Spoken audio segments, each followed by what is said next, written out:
Welcome back to my another new blog. তো আজকে রাতের ডিনার হচ্ছে কড়াইশুঁটির কচুরি। তো দেখছো আমি এই পুরটা তো অলরেডি বানিয়ে নিয়েছি, আটাও মাখিয়ে নিয়েছি, আর এগুলো আমার অলরেডি বেলা হয়ে গেছে। বেলে এবারে একসাথে সব ভাজবো। আর এর সাথে আরেকটা জিনিস আছে, মিষ্টি, তো ওটাও তোমাদের সাথে শেয়ার করছি।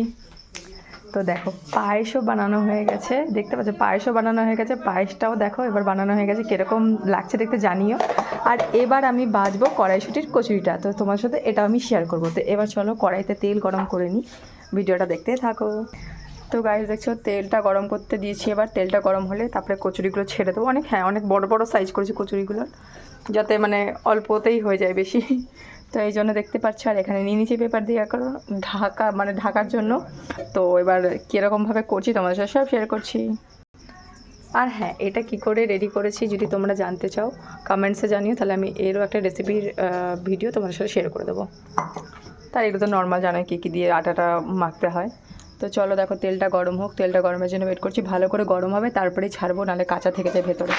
আর যখন ভাজবে অল্প ফ্লেমে ভাজবে, তাহলে ভালো লাগে, তো ভেতরেও মানে ফ্লেমটা সেদ্ধ হয়। তো গাইস দেখো অলমোস্ট তেলটা তো মনে হচ্ছে হয়েই গেছে, একটু ছেড়ে দেখি। হ্যাঁ, ওপরে উঠে এসছে, মানে আমাদের তেলটা গরম হয়ে গেছে অলরেডি। এবার আমি ছাড়বো একটা একটা করে কচুরি, একটা একটা করেই ভাজবো, আমি একসাথে অনেকগুলো ভাজতে পারি না।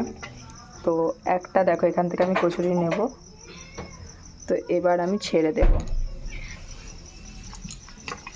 তো এবার দেখো ভাজছি আমি, মানে পরোটা করার ইচ্ছা ছিল, বাট ভাবলাম যে না, কচুরিটাই ঠিক হবে। এবার দেখো কীরকম কী হয়, উঠে তো এসছে, এখন দেখো ফোলার ব্যাপার আছে, ফোলে কি না। প্রথমেরটা না ফুললেও সেকেন্ড বারেরটা তো ফুলবেই, আমি জানি, কারণ প্রত্যেকবারই ফোলে।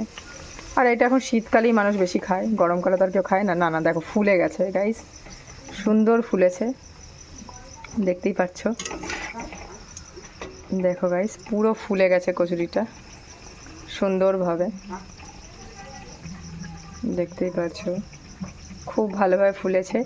এবার আমরা এটা একটু ভালো করে ভাজবো, যাতে ভেতর অবধি সেদ্ধ হয়, নাহলে তো অনেক সময় উপরেটাই লাল হয়ে যায় আর ভেতরে কাঁচাই থেকে যায়।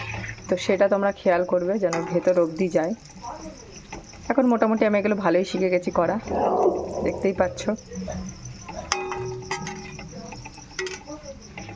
তো এবার উল্টে পাল্টে যেরকমভাবে ইচ্ছা তোমরা লুচির মতো করে ভেজে নেবে, যেরকম তোমাদের ভালো লাগে। তারপরে চলো আস্তে আস্তে ভেজে তোমাদের সাথে শেয়ার করছি। অনেক কটাই করেছি, তো একটা একটা করে তোমার সাথে শেয়ার করি। চলো তোমরা দেখতে থাকো ভিডিওটা। দেখতেই পাচ্ছ গাইস প্রত্যেকটা আমার কচুরি ফুলছে, এত সুন্দর করে ফুলছে, এখানে অলরেডি রাখা হয়ে গেছে। প্রত্যেকটা কচুরি ফুলছে আর ভালো করে সেদ্ধও হচ্ছে, ভেতর অবধি যাচ্ছে। দেখতে পাচ্ছ কি সুন্দর করে ফুলে যাচ্ছে, দেখো চেপে ধরলেই, হালকা চেপে ধরলে পুরো ফুলে যাচ্ছে। আর তারপরে আটা মাখাটাও ঠিক হয়েছে, তেলটা ফ্লেমটাও ঠিক আছে। মানে এবার একটু আস্তে করে দিচ্ছি ফ্লেমটা, কারণ যাতে ভেতর অবধি যায়, নাহলে পুড়ে যায় বাইরেই, এত ভেতরে আর কী হবে। তো একটু আস্তে করে দিচ্ছি, দেখতেই পাচ্ছ। তো তোমরা কে কে কচুরি খেতে ভালোবাসো কমেন্টসে জানিও, আর শীতকালে তো সবাই এইগুলোই খায়। তো গাইস আজকের জন্য টাটা। তো আমি এরকম করে কচুরিগুলো ভাজতে থাকি, তোমরা ভিডিও দেখতে থাকো। আর কে কোথা থেকে দেখছো কমেন্টসে জানিয়ে দিও আমাকে। আর কার কার আলুর পরোটা এরকম কচুরি ভালো লাগে শীতকালে, কমেন্টসে জানিও। আজকের জন্য টাটা, বাই বাই।